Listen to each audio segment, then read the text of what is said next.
The final chapter on JFK. Chapter 3. Segment 5. The Mob. Welcome back. This is one of the more exciting segments, at least for me. The mob. Mob? Mafia? La Cosa Nostra? No matter what you want to say or how you want to pronounce it, to be honest with you, when you hear those words, you get scared. And in the 1960s, the mob was still a very powerful organization. And in fact, when I was preparing this section, I looked up here and I actually had the opportunity in my lifetime to meet 3 members of the mob who were in this era. Most of the people I have met with related to the mob have been after the fact, second-tier people. They've heard things. These people were there and present and knew.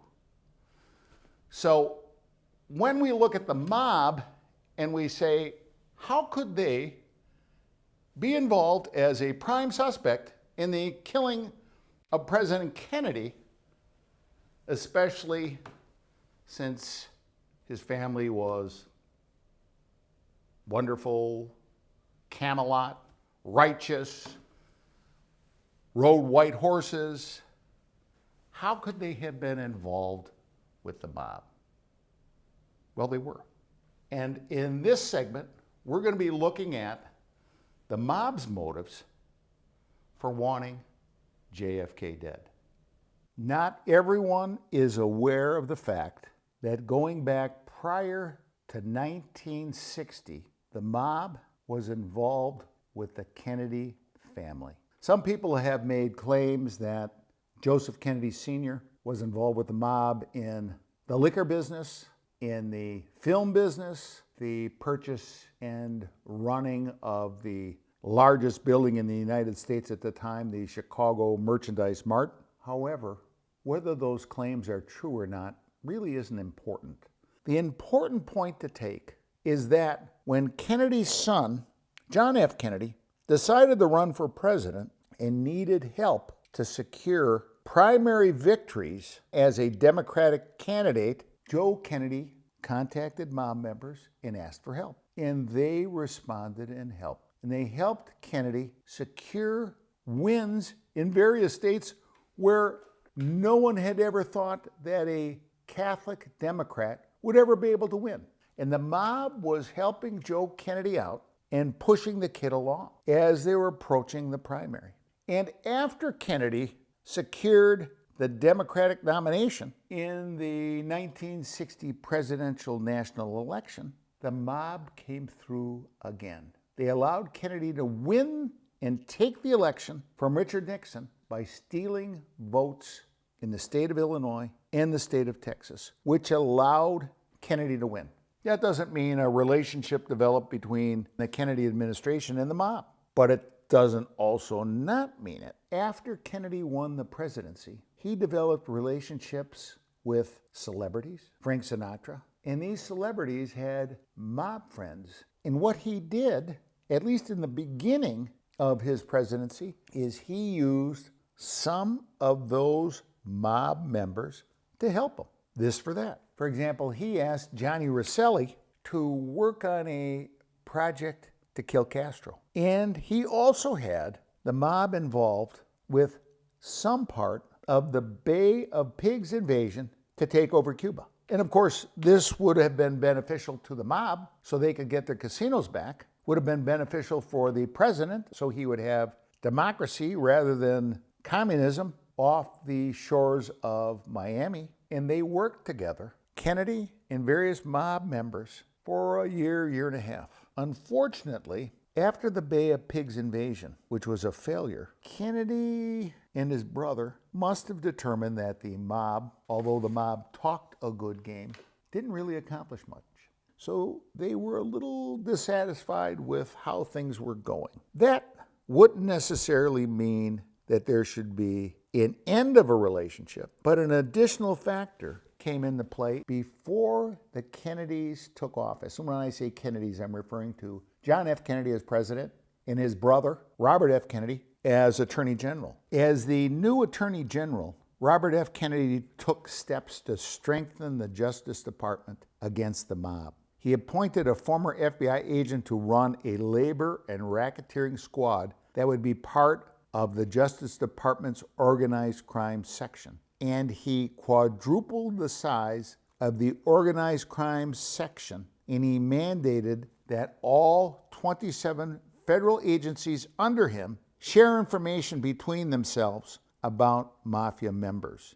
He also increased the number of Justice Department attorneys working in the organized crime section from 16 to 63. After the Bay of Pigs invasion, Robert F. Kennedy told the FBI to up their surveillance on a mobster out of Chicago by the name of Sam Giancana. And he leaks to the FBI on wiretaps that he had helped Joe Kennedy Sr. get John F. Kennedy elected. Hoover told Robert F. Kennedy about this on December 14th, 1961. And the key point is that weekend, all of the Kennedy clan were in Palm Beach, Florida. We don't know what happened. It's probably likely that the subject was addressed with Joe Kennedy Sr., the father, because within 3 days after that, Joe Kennedy Sr. strokes out and was never able to talk again.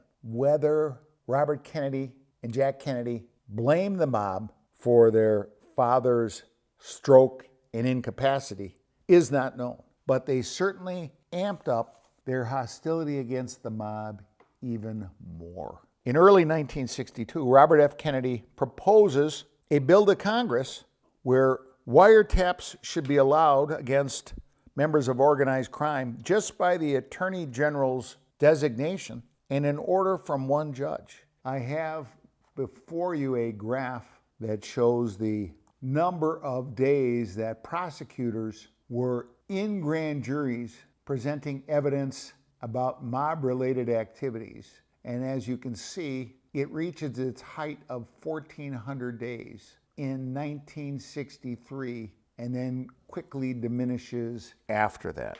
By the end of 61, Robert Kennedy's Justice Department had indicted a record 121 mob members and led to an increase in mob convictions. The rate in 61 was a 400% increase from the year before, and for the next year, 62, it grew by 700%. By the end of 1962, former mobster Bill Bonanno stated that Robert Kennedy's Justice Department had succeeded in putting the wraps around organized crime through wiretapping, bugs, surveillance, deportation, to tax charges. The mob was no longer in control.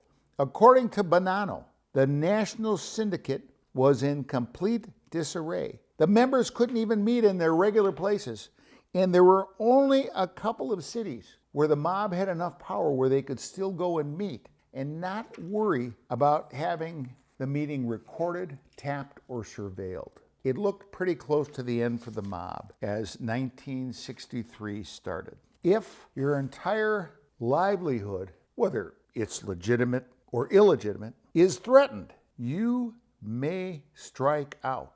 And if it's an entire organization, especially an organization of criminals, you may strike out even more. And that would give the mob a motive for wanting John F. Kennedy dead. If there was one additional factor, and if it involved being a person of honor, keeping your word, if that was violated among mob members, that in and of itself might be a reason to end a relationship or perhaps to kill someone.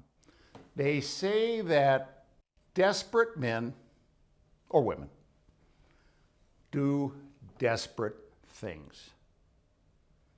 And in the situation with the mob, toward the end of Kennedy's presidency, they were clearly desperate.